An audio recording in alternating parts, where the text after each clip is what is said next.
I'm sure everyone's aware how slow the Canadian real estate market is this summer, especially in some places like Toronto downtown, where sales declined 16% year on year. No! God, please, no! No! Now, just because the sales numbers are down doesn't mean the buyers are gone. In fact, I've been working with a lot of clients who are planning and gearing up to buy either later this year or next summer. So for this week's video, I want to talk specifically about mortgages and focus more on the obscure side of things so it can hopefully help either someone that's waiting to buy their next home or existing homeowners looking to lower their payment some way. And to wrap up the video, I'll be talking about some simple steps any first-time home buyer should be doing right now to get themselves ready if they're looking to buy. Alright, without further ado, let's dive into this week's video. Hey, did you like this video yet? If not, make sure you like it and subscribe to the channel. Alright, so there are three things about mortgage I want to talk about here, and the first one is let's talk about how to tell what the future mortgage interest rate may be. So what determines mortgage rate? Now for variable, it's quite simple. We're just looking at Bank of Canada's prime rate. Usually banks is going to take the prime rate and give you a minus, like a discount on it, and that will be the variable rate they're offering. Usually they're the same as the Bank of Canada's prime rate, except for TD. TD, I think, is the only bank that have their own prime rate when used to calculate their variable rate. That don't make no sense! But anyway, variable rate is fairly easy to tell. If Bank of Canada lowers their prime rate, then you are going to see that reflection instantly across all banks. It is actually the fixed rate that works completely different. For fixed rate, it's dependent on Bank of Canada's 5-year bond yield. Now, yield is just another name for interest rate that are being offered. And bond is basically, you can see it as a GIC that you can buy or sell at any time. So basically, fixed rate is dependent on the 5-year GIC being offered by Bank of Canada. You can think about it this way to simplify. So why does fixed mortgage rely on the 5-year yield? Well, that's because whenever banks have money to invest and they kind of want to do it somewhat safely, they really only have two choices here. First one is they can give that money and buy that bond from Bank of Canada. Now, doing so, it is relatively safe because it is Bank of Canada, and also the admin cost is quite low. The second choice, however, is to take the same money and lend it to individuals like us. Doing a mortgage with us, however, is going to bring them a little bit more risk because we're not Bank of Canada, and also there's a lot more admin costs involved to approve the whole mortgage from start to finish. Now, in order to reflect this increased cost and risk, they are going to price their mortgages a little bit higher than Bank of Canada's 5-year yield.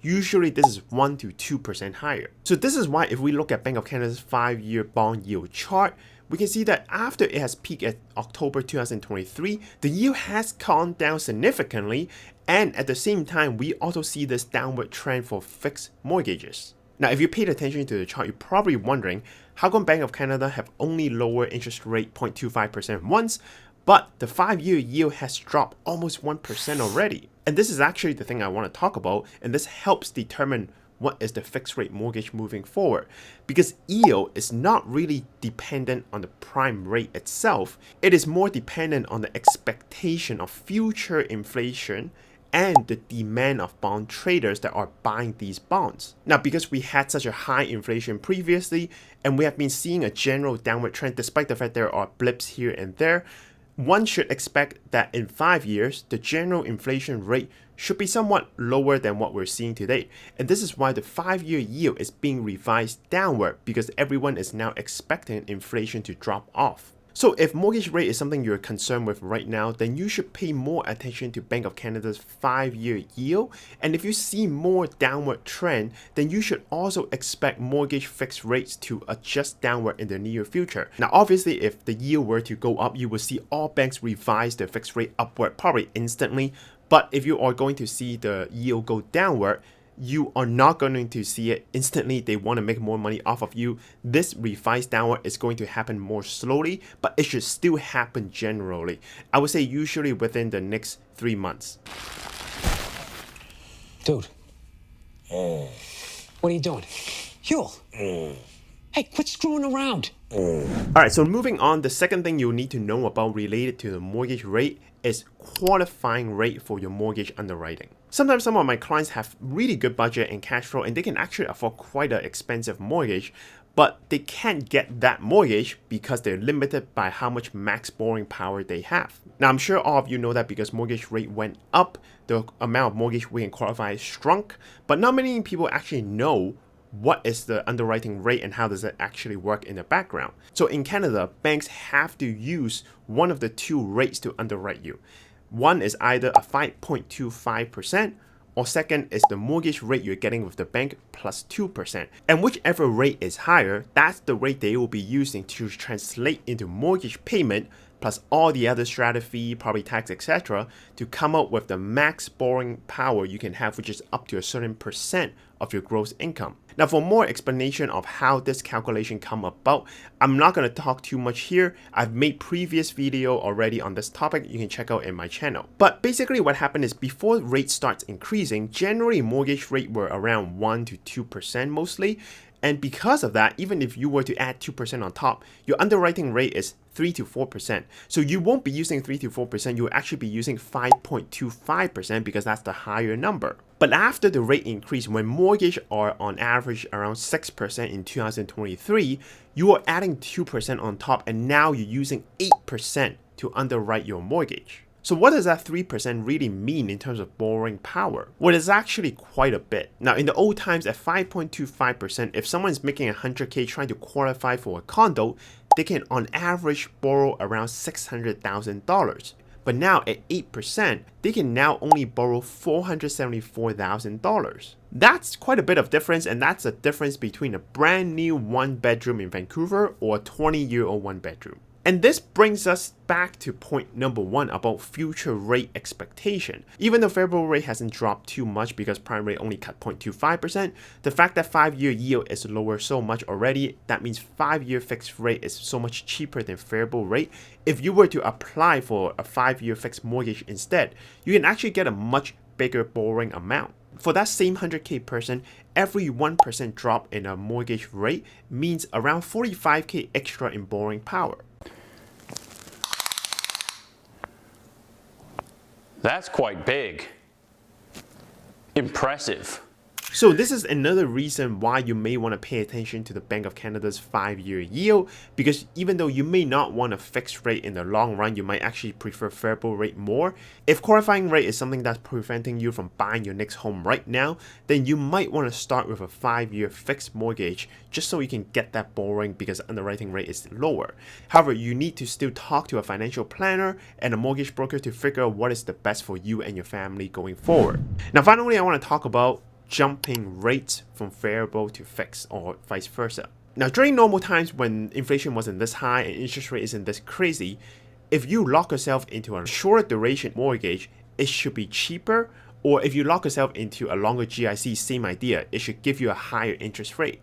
But right now, because of high inflation and interest rate, the yield curve is actually inverted, which means the shorter duration it is, the more expensive that borrowing cost will be, or the higher interest rate you will get from that GIC. This is also why in recent 2 years, if you look at saving accounts, for example, like Manulife previously were doing promo and they were giving something like 5.5% or 5.6% for 4 months, that's a much higher interest rate you would be getting versus if you were to go out there and do a 2-year GIC.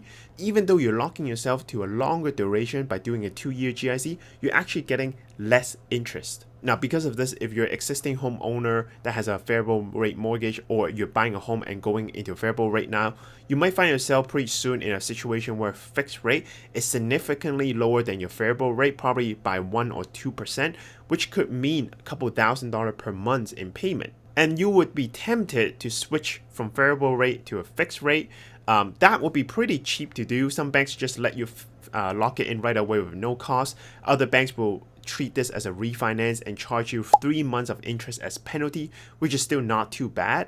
Now, what would be an issue here is when this yield curve that's inverted right now starts to undo itself, go back to normal, you are going to see the opposite happen, where variable rate would now start being cheaper than fixed rate. But going from fixed to variable, especially when variable is much lower than fixed rate, can be very expensive for you, because this process is a lot more complicated and the bank needs to calculate something called IRD, interest rate differential, which is where they calculate how much money they will lose by giving you this switch, and they need you to pay that difference up front. Now again, I'm not going to talk too much on how to calculate this amount. I've made a video before on how this is done. I've actually also made a video on how to get out of this very expensive process by using a loophole that the bank has. Now since then, this loophole I think has been closed, but many of my clients actually watched that video and were able to get out of a pretty expensive penalty, somewhat up to $20,000 they were telling me, and they end up paying I think $3,000 to $4,000 and they were able to switch out of it. So if you're interested in that concept or method, you can go watch that video. I've linked it in the description. But the point I want to make about this is going from variable to fixed rate is fairly easy to do, but doing it reverse can be very costly. So if you're buying a home right now, it's very likely you will be going for a 3 or 5 year fixed rate mortgage. Just be aware that it is fairly difficult to get out of and going into a variable rate, or even if you want to sell a house. So if you're gonna buy, make sure you can probably commit that timeline and stay inside the house. Now if you're moving to another home, you can also potentially port this mortgage to the next home, so you're not gonna be paying any penalty, but that is also at the discretion of your bank. Son, you know, once you start, there's no going back. Alright, so those are the 3 more obscure tips about mortgages that you should know about that can really prep you for your next home. Moving forward, let's talk about the simple steps that you should be doing to get yourself ready. Now the first thing you should be doing is make sure you're maxing out your FHSA and also your RSP if you're a first time home buyer. What these 2 accounts do specifically, I'm not going to talk too much here. I've made videos previously. Just know that FHSA is $8,000 per year for the next 5 years, so $40K max. You can get tax deduction on it if you buy into it. You can withdraw tax-free if it's your first home. For your RSP, you can withdraw up to $60,000 for your home buyer plan. This is the new amount, and you don't have to pay it back over the 15 years until it's the 6th year. So starting year 6, you have to pay 1/15 of it every year, or it will be counted as your income. Now these 2 are very important if you're a first time home buyer, because if you manage to max them out and if you're at a 30% tax bracket, counting the tax refund, you probably can get around 100K in total. So you can turn your down payment from $78,000 this year into potentially 100K plus. And if you have a partner that can do it as well, suddenly you have 200K of down payment, and that's pretty healthy for your first home. Second thing you should do is get a mortgage pre-approval, but also update regularly. Because of the point I made about qualifying rate and fixed rate being lower much faster, you are likely going to have a new borrowing power updated every time fixed rate drops. I have clients that going from the end of last year to June, where they just purchased their first home, their borrowing power went up by 250K to 300K because of the fixed rate drop. Now third, what you should be doing is simulate the cash flow scenario if you are a homeowner. So this is where you want to do all your budget, map up all your expenses, and then see what does a homeowner actually have to spend per month. Get ready probably 3 to 6 months before you actually go house hunt, because you will find yourself in a whole world of surprise. Owning a home is a lot more expensive than you think. I am never going to financially recover from this. If you're not sure how much expensive it is, you can easily do research or work with a planner or mortgage broker. They can probably break it down for you. Number 4 is to get your insurances in place. Being a homeowner means you're going to take on a pretty large debt. Likely, if you have someone that you need to care for, you want a life insurance. If you're just watching out for yourself, you probably should get critical illness or disability, or at least visit your work's benefit to make sure you know how much you're covered for. Now, if you ever have to get some insurance, make sure, I would say, you probably want to get them ahead of time, or at least know the cost and work that into your budget. That is going to be part of your expense as a homeowner. Do not wait until you become a homeowner and then realize you have to get these things and then get surprised because now you're paying maybe $1,000 or $2,000 per year into these insurance, and it's too much for you. Now, finally, what you want to do is also interview your mortgage broker and realtor and make sure you pick people that you're comfortable to work with. Mortgage broker can be really helpful here because they don't just apply to one bank, they're applying to maybe 10, 20, 30 banks at once, doing one credit check, one app only, and they can tell you pretty much what is the best rate moving forward. The mortgage brokers that I work with often is able to get my clients even better rate than what they get at the bank because they were able to take those rate and renegotiate with other banks. So do consider working with a mortgage broker. They can be really helpful. Now, in terms of realtor, I know a lot of people don't like working with realtor, but the truth is, if you don't have one, sellers most of the time will not take your offer very seriously. So you do have to work with one, and actually a good one can really make a huge difference in your purchase. The realtors I work with, for myself, my own purchase and my clients have often, made the whole process super smooth, gave a lot of great feedback. So do interview and try to find one if you're gonna need one anyway, just to make that transaction. Alright, so those are the 5 things I do with my clients as a planner to prep them on the next home purchase. And I can tell you it really makes a huge difference. So make sure if you're not working with a planner, at least DIY and get these things in order. Now, next one I want to hear from you is, are you looking to buy? Are you prepping to buy? And are you being stopped either by the mortgage rate, or is the home price, or some other reasons? And when do you expect yourself to start looking? Let me know in the comment down below. Now for next week's video, I actually got a pretty special topic coming up to talk about multiplex, how much it costs to develop, and what is the return on investment potentially. I was lucky enough to get a hold of an architecture firm that is very specialized in this field, and they will be breaking down all the numbers for me. I'll be doing a meeting with them this week, and I will compile them into a video, because I know some of my clients actually are also considering building multiplexes.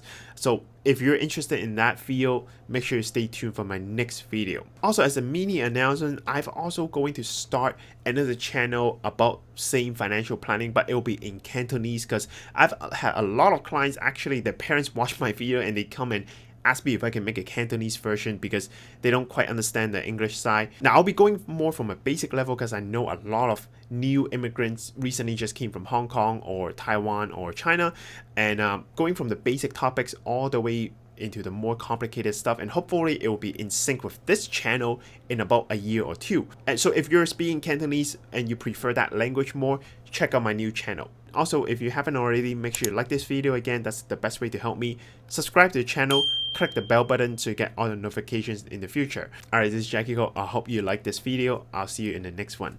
Bye!